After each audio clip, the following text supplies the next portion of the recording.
But once again, we are back with more of more. Vince McMahon, the 6-part docuseries the world was clamoring for. We are now at episode 5, a big episode, and here to talk about it, Mr. Jim Cornette. Clamor, clamor, clamor, clamor, clamor, clamor, clamor, clamor. That's the world clamoring. There was people clamoring everywhere. The title of episode 5 is Family Business. A family business, sort of like the mafia. And I've got to say right off the bat, Paul Heyman opened this up by psychoanalyzing Vince McMahon better than anybody else ever has, verbally at least. Go out of your way to see it. I couldn't even write it. I'd have had to have been a court stenographer to write it down. It was so eloquent. And the summation is that Vince is making up for the first 12 years of his life by having created his own world that he is in sole control of. And what have I been saying? Go back to the childhood. Examine the childhood. And Heyman is the new Orson Welles, is he not? Although 12 was when he met his dad, not when he moved in with his dad. Well, but just the first 12 years until he realized there was something else going on besides the trailer park and the misery in North Carolina. Here's my way out. Here's something, right?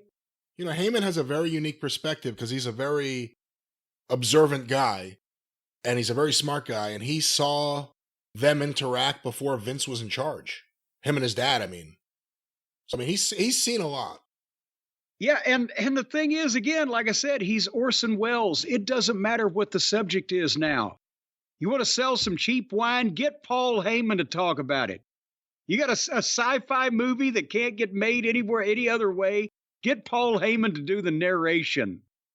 Just the fucking gravitas and the way he words things. Everything he's doing is like a closing argument for a jury. Yes. I'm inclined to say he should do Persian rug store commercials too. He can sell anything. And then they go into, this is the family business episode where, again, they revisited what we thought they might be finished with, his childhood. The Playboy interview he did where and you can't ever get a straight answer. And that's another thing. Why does he say these things but then never clarify these things? He wants to get attention with things he says, but then when those things get attention, you can't even get him to go that far again about it. In the Playboy interview, he's talked about a number of times physical abuse from his stepfather, but then he alluded to sexual abuse from his mother. But then when they asked him if that's what he was alluding to, then he talks in circles. Well, you get the crap beat out of you every day, and there's incest involved, and what the I hate to laugh, but you're right. He doesn't really answer anything about it, and then the next thing they show is his mom being wheeled backstage. Yes, and there his mother, who lived to be 100 years old, right, was wheeled in the wheelchair in the recent past. And there's this gray-haired old woman visiting. Dressed very nicely. Obviously, she has a budget for this. So, I mean, he's taking care of her. And then there were clips of Vince with his kids. And you wonder, sometimes patterns don't repeat themselves generation to generation. Sometimes they do, and sometimes only part of them. And what the fuck is going on here? Because there's a lot of this they're starting to get into now about Shane. He started out really the same way, only earlier than Vince did by meeting Vince Sr. Because Shane always wanted to be in the business, but he also wanted to be in the business of the business, as he mentioned. I mean, when he was wrestling, which he started late in life, but, the Daredevil stuff, and they get into it toward the end of the series also, he was trying to get his father's acceptance. Well, if you think about it, he could actually say he's been around it his entire life, because from his first memories, his father was doing something, and everything Vince was doing was building up. I mean, he was never like, okay, we're good here. He wanted more. He wanted more. He could say he saw his dad and mom sit there at the kitchen table and figure out how they're going to do things before it got too big.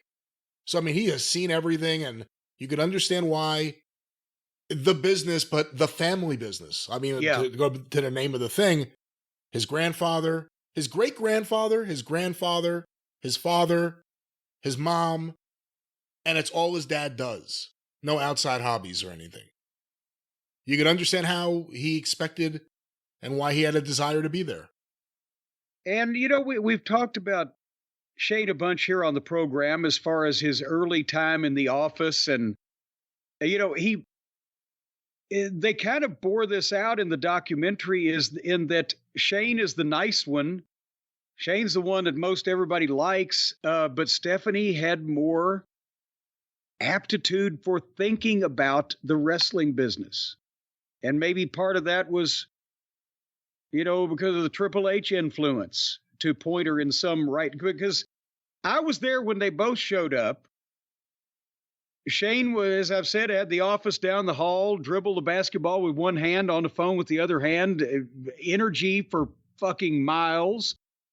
And Stephanie, out of college, she was interning at the studio and then started on TV where they showed some of those clips. And within a few months after that, had become the head of creative. And they were starting to audition Hollywood writers and everything. So it wasn't like they had to go on the Chitlin circuit and, do the tank towns and pay their dues. But at the same time, they kind of started, I've said before, they started at a deficit because who was ever going to tell the boss's kids what was wrong, right? They knew what their dad was doing, but nobody was ever telling them the other side of it.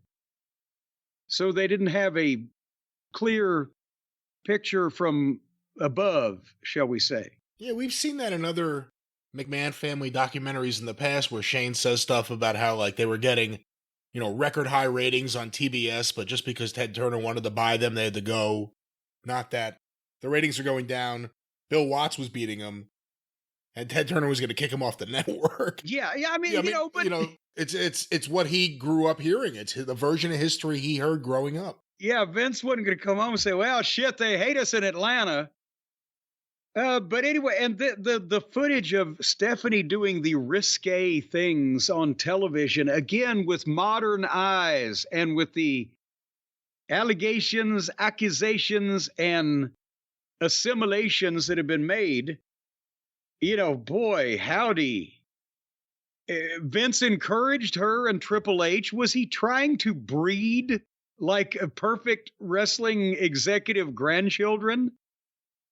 Because normally you hear the promoter, my daughter ain't going to go out with no wrestlers, but he was trying to get them together. And then life imitated art when they were already together on television. But Vince is like, well, it made sense for Stephanie to marry Triple. It's like, maybe they should have asked Linda about how romantic Vince is. Well, it makes sense for my daughter to breed with the wrestling stud. It makes sense for me to marry this woman who wants to be a lawyer and is willing to pay for all the bills while I struggle at this wrestling shit. And Vince did want to put the wedding on pay-per-view, by the way. And of course, booked himself against Stephanie in a street fight match 6 days before the wedding. I forgot all about that until they showed that and talked about it here. I forgot about the match. I never realized it was right before the wedding, I guess. Now, here's a thing. When J.J. Dillon went in and quit that time, well, not that time. There was only one time he quit, but he went in and quit. And Vince immediately, he told Bruce, because Bruce told me, and I didn't know the whole story until quite later on when I heard it from JJ. But JJ had quit like the day or 2 days before Shane's wedding when Shane married Marissa, his wife. But that didn't have it. Who ended up working there too. Well, yes. And they also the heir to the Mazzola fortune. That was her maiden name, Marissa Mazzola. The corn oil folks. But JJ went in and quit because that's when he was finally able to sell the house that he had up there in Connecticut. to get out of there because he was upset when they had cut everybody's money during all those financial issues in 95, where they didn't cut everybody's money. They cut the wrestling people's money and left the executives and the business office's money alone. And so JJ had put his house on the market quietly. And when he finally was sold it, that's when he gave his notice and said he was leaving. That happened to be before Shane's wedding, but which is worse? Because that's what Vince and Bruce were both like, well, he's doing this to try to ruin Shane's wedding. What would be worse? You've ruined Shane's wedding because you quit your job that you work for my company, or I've ruined Stephanie's wedding because I potatoed her in a street fight and she's got a black eye. It was, anyway, they went into Linda. And it all goes back to control. Didn't he want Shane and Marissa to like live on his property, or did he have a house built for them? What was the story? No. There was he didn't have it built. He had it renovated. There was a building down the hill from his property. I don't know how many acres he had. Did he have 10 acres, 12 acres, whatever the fuck it was? But a big wooded area behind his house in Greenwich. And there was another building down the hill that with the lower level was like a 2 or 3 car garage. And then there was like an apartment up above. And I think maybe his live-in couple, the maid and cook or whatever, may have been there at one time, but he had the whole thing renovated, spent like $150,000 on a renovation again in 1996 or whatever it was, so that he gave that to him as a wedding present. But then they've moved on to bigger and better things since then. That's a move. That's a move, though. Here's your present. You get to live near me. Well, they're you get to live next door to me. That's, I don't know how many... Right down the hill, so you could look up the hill and there's this big house where Papa's living. But anyway, as I said, and Linda too, and I'm glad they acknowledged that, and Linda acknowledged that she hated being a TV performer and knew she wasn't any good at it, because we did too. Everybody did. But as we mentioned, especially after all the scandals and everything, as the business end CEO and real world representative, she was great because she was the normal one. She's the reason they were so well connected in Connecticut. She's the reason they found out about the Zahorian investigation, because she was schmoozing with, whoever it was. Was that in Pennsylvania or was that in Connecticut? I forget. Well, they had all those dinners and fundraisers before she was running for office, just society things where you would meet people that were connected to people. And yeah. And she looked normal. Well, here's this, a reasonably attractive middle-aged woman who's not batshit crazy. Yeah, that's the thing. How crazy could the wrestling stuff be if she's the one in charge, if she's the one speaking on their behalf? But then they saw her in a wheelchair on Raw, drugged, and thought, well, what the fuck is happening here? It's been a while since I watched that stuff, too. Oh, yes. And also, they did the angle with Trish and Vince, more on that later. But that, Linda's drugged and Trish is taking advantage of her. And Shane was not, I don't think, a fan for real, because Vince said Shane is a bit more conservative than Stephanie and I, the way he thinks about these things. I'll say it now.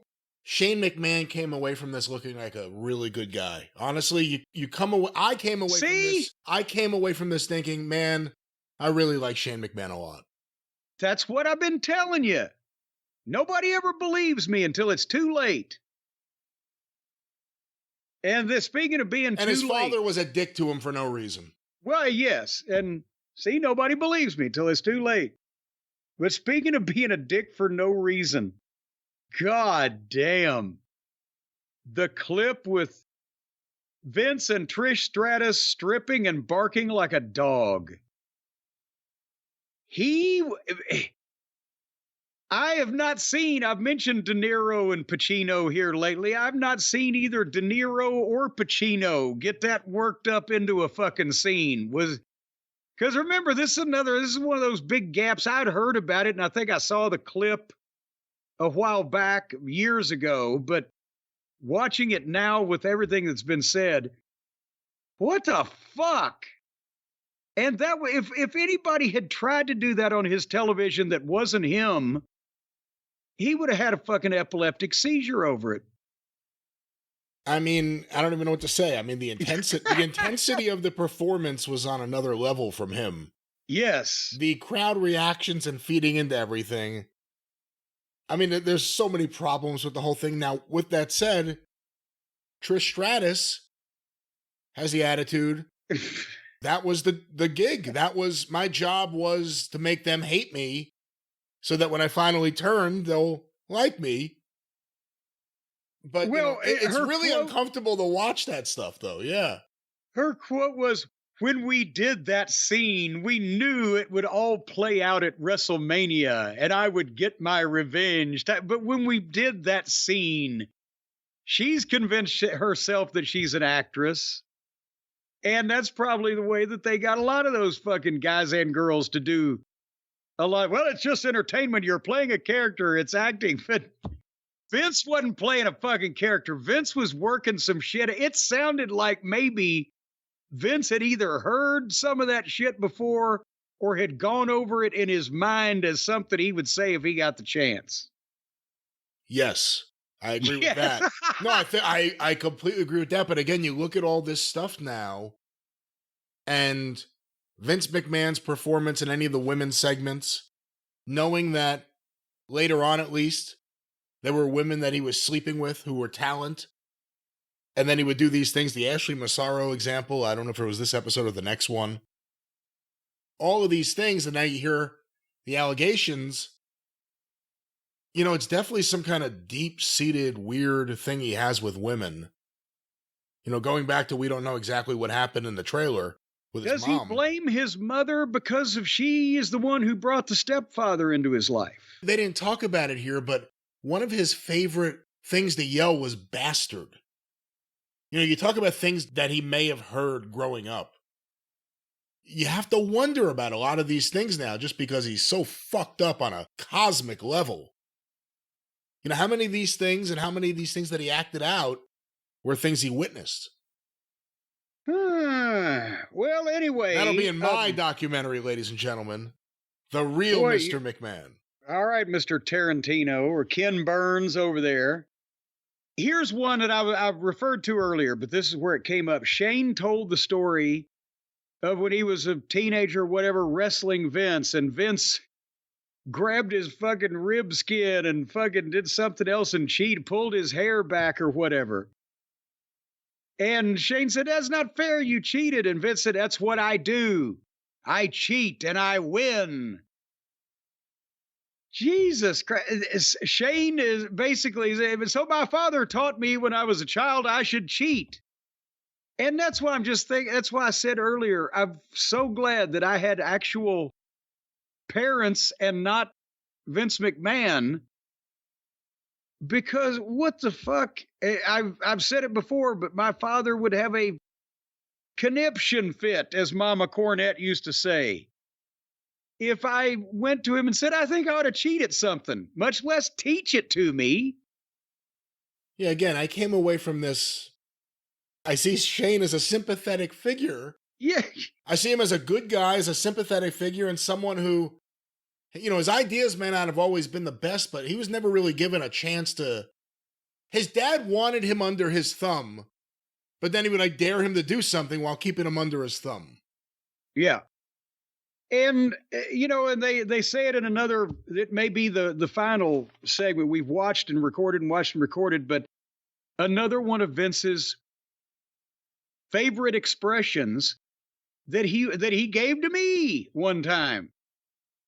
You got to learn to eat shit and like the taste of it in business. It's all bit. You got to learn to eat shit and like the taste. I cannot imagine. You know, he didn't live long enough where I got adult fatherly advice. So the word shit was not bandied around when I was a kid by my dad, but I can't imagine him giving me that piece of advice. And again, where did he hear that? Who gave him that advice? Probably Vince Sr., who didn't bother to check in with Vince Jr. for the first 12 years he was around. But anywho, and then Shane and Vince wrestle at WrestleMania and beat the shit out of each other.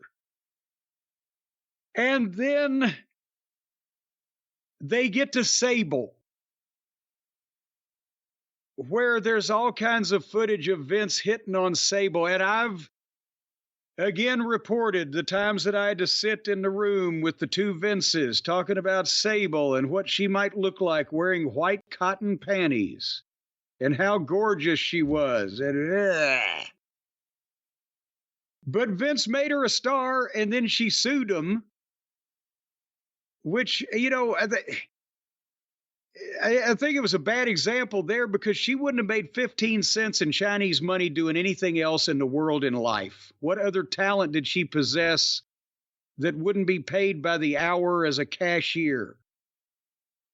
So I think it's a poor example when they hold her up. Well, she sued him because they, you know, didn't want to do this or didn't want to do that.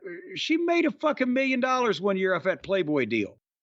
So I have no sympathy for the people who sued that would have never been able to smell that much money anywhere else in any other endeavor. But if she was suing because Vince was trying to fuck her, that's a different story. Well, at first, she wasn't suing at first for attempted fucking. She got mad first because they wouldn't give her the goddamn big fucking multi-million-dollar contract she wanted. But there was enough. And that she thought she thought she could go to fucking Hollywood and be a major motion picture star. See, this is one of those things where I wish we knew the parts of the story we don't know, because she ends up suing, saying that there was sexual harassment. They settle, and then she comes back. Like, what the fuck? And then she marries Brock. And then Stephanie cuts a promo on Vince on TV with Sable sitting there about how she sued them all for sexual harassment. But did you see a key revelation that nobody would have known otherwise about Vince McMahon's interview with these people for this? I'm not sure. It was during that part on his sit down that we found out that Paul Heyman was off camera for Vince's sit down. Oh, that's right, because you hear Heyman chime in. That's right. Yes, and they had to close caption it. So apparently Vince asked for Paul to help produce him, just so he didn't fucking go too far off the deep end. Yeah, and then a couple months later, Vince was watching the Hall of Fame to see Paul Heyman yell, "It's the Paul Levesque era! I'm so proud of the Paul Levesque era!" It's like Game of Thrones. Oh, and Heyman is the wizard, the Merlin the magician. Lord Varys. Whichever one. They got into the obsession that Vince has with business and the IPO, selling the stock, Wall Street.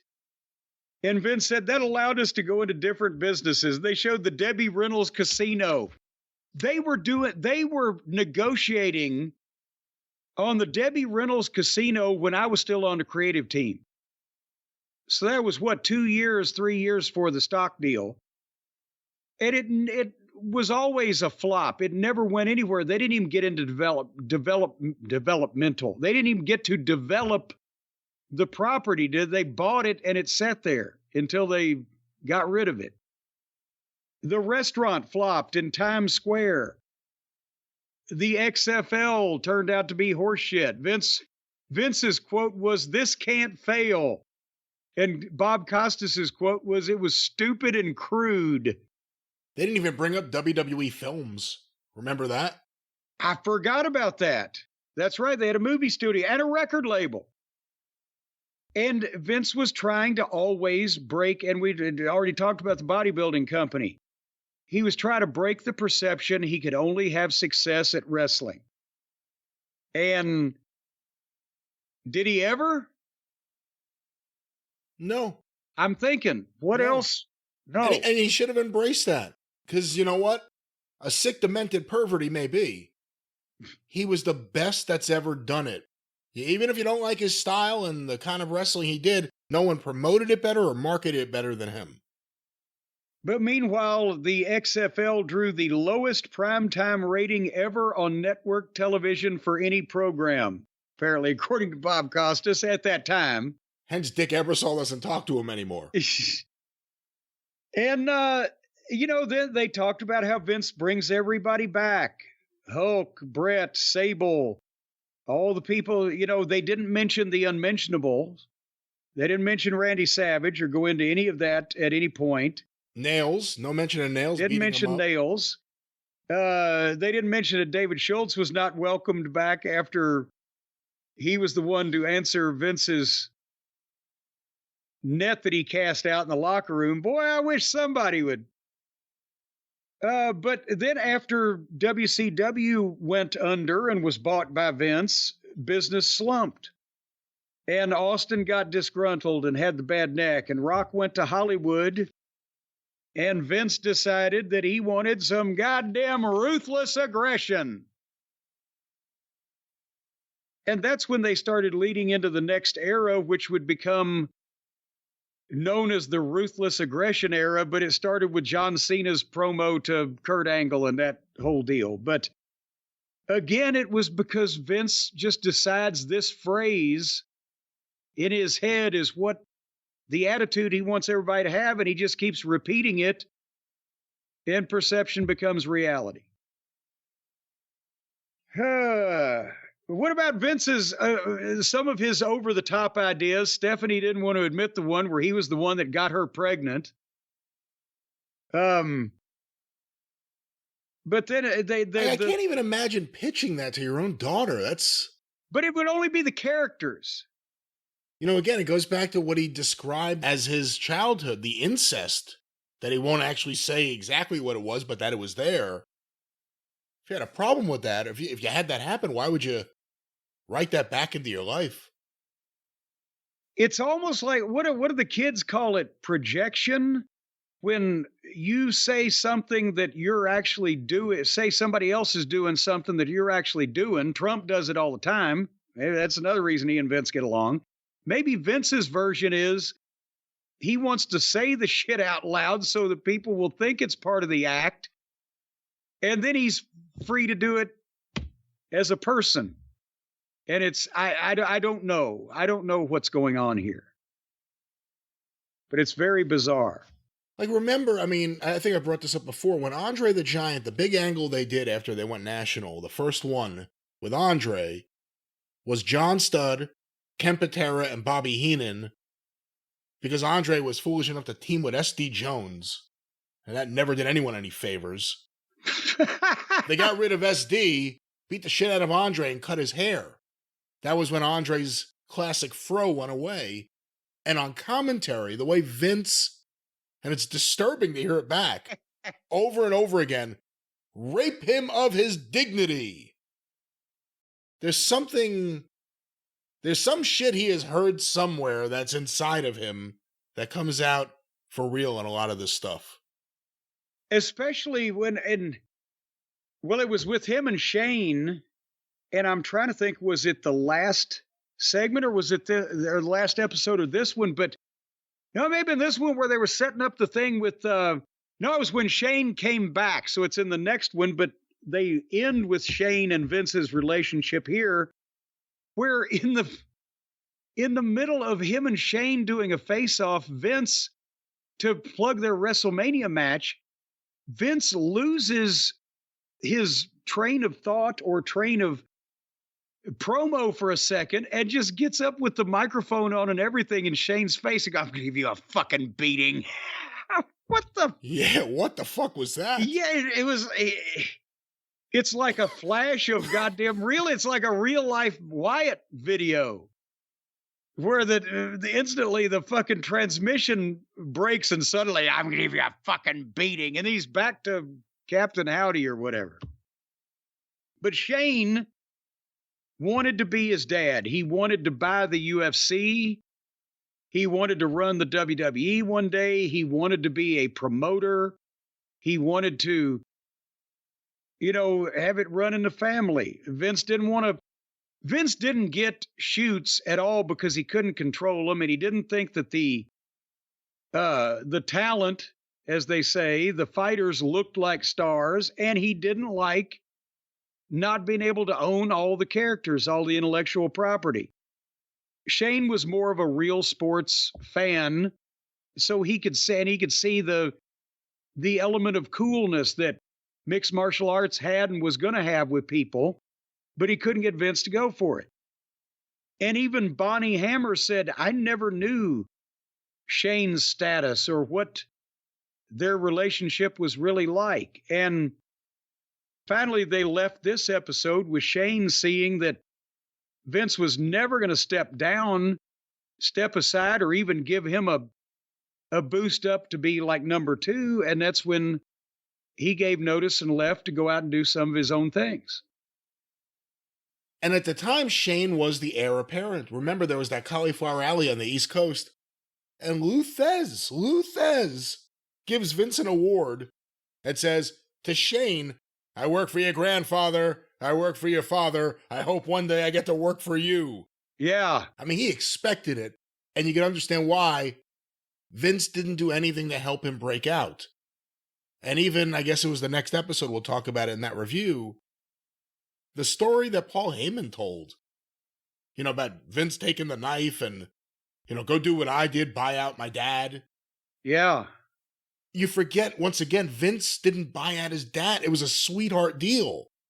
It's not like I had to go raise all the money and do it. That wasn't what it was. But in Vince's mind, it was hardship and sacrifice. His dad did him a favor and hooked him up and got him started. His dad was dying of cancer and said, okay, what do I give a shit? Here, if he can fulfill the basic requirements that I've set forth and pay me 4 payments out of the company that I've already set up, then he will own it. And if he doesn't care enough to make those payments, then I'll keep his money and I'll sell it to Gino.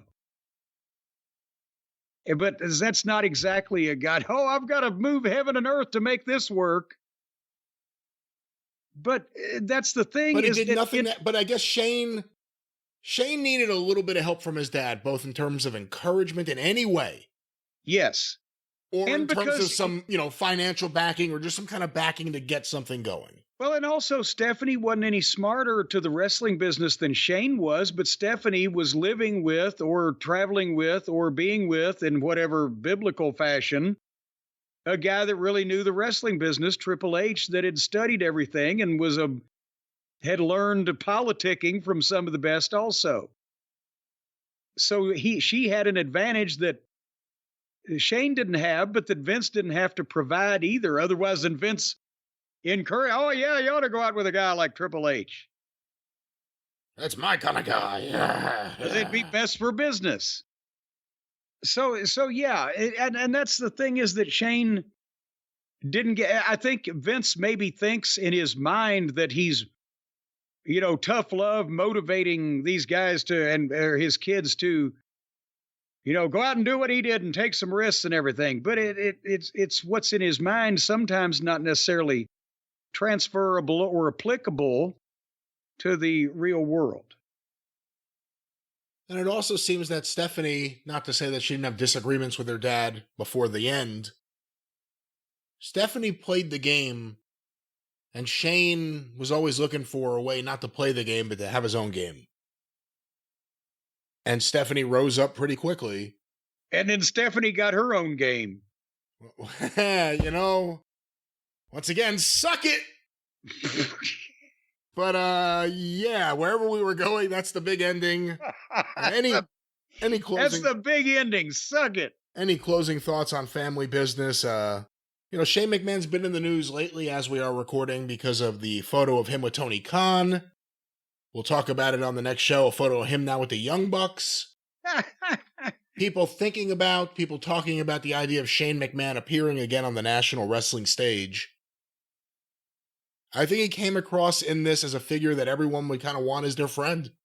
Yeah. And again, I'm telling you, he was the nicest one, which probably, because, even Linda is a very pleasant woman, but I'm not saying she's, friendly like fucking Shirley Booth or whatever. Linda was probably as cutthroat as the rest of them in terms of business or making deals or signing contracts. And look, she worked for fucking Trump, so her morals Still are does. suspect, or Still well, does. and still does on his behalf. So her morals are either suspect or for sale. But you could believe that she was again, a normal person and a respectable looking person, so she could stab you in the back. You wouldn't expect it. With Shane, he's a nice guy, and he, for all the right reasons, wanted to be involved in the family business, but he's got, the wonderful kids and the nice wife and the whole thing.